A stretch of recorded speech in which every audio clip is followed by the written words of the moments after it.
Okay, so we're going to do a quick little analysis of this student example. The student was, if you've seen my other video, the student was at the beginning of her course with me, and we bumped her up from a 6.5 to a 7 really quickly. So let's just take a look at some of the language and the grammar, and then a couple of other ideas in here that I'll show you that are problematic and problem for your mark. So the first thing they said is, there is no doubt that. Okay, this is a phrase that will not impress examiners or any academic in the entire world. Why? IELTS is a test that's asking you, it's an academic test, right? Can you function at university? Do you understand how conversations work in university? And writing is a conversation between you and everybody else who studies that subject. Right? Between you and the other people who study the subject. So if you say there is no doubt, you're saying, aha, I have the answer. And in academics, there's no real 100% answers. We're looking for ideas and how true are those.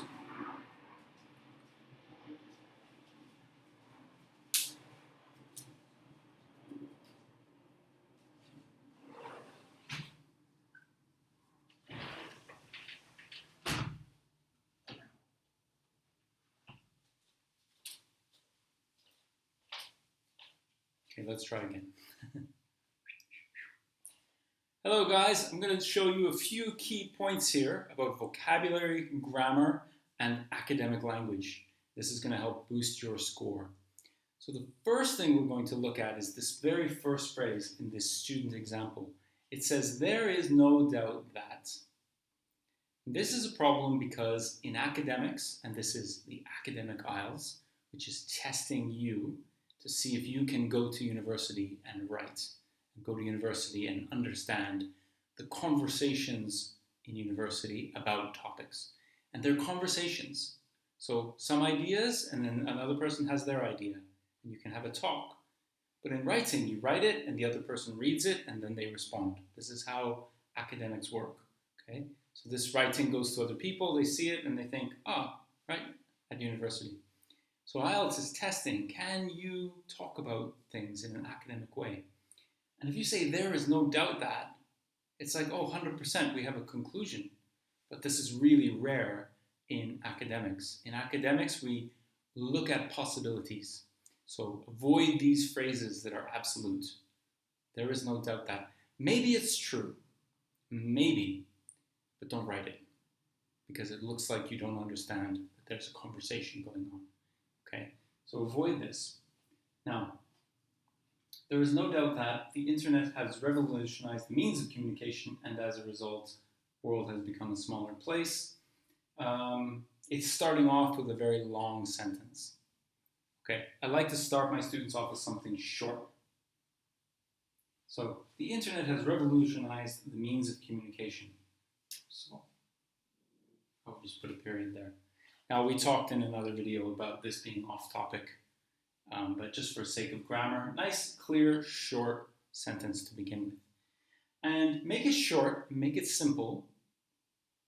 It's good, it's clear. The examiner wants to go, I got it.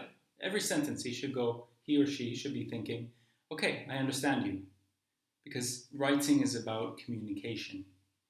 The examiner needs to understand you. So start with a nice, simple, clear sentence. Right? There's very few marks on the exam for long sentences that seem very complicated and that you're an incredible writer. There's very few marks for that. What usually happens is you write a long sentence, you make a lot of mistakes, and your mark drops. So start with something nice and clear and simple. And in this sentence, you can think about your vocabulary. Put in one good word in your first sentence that will impress the examiner. Okay? So revolutionized, good word. Okay? That'll get you a 7, that word. Not by itself, but you see.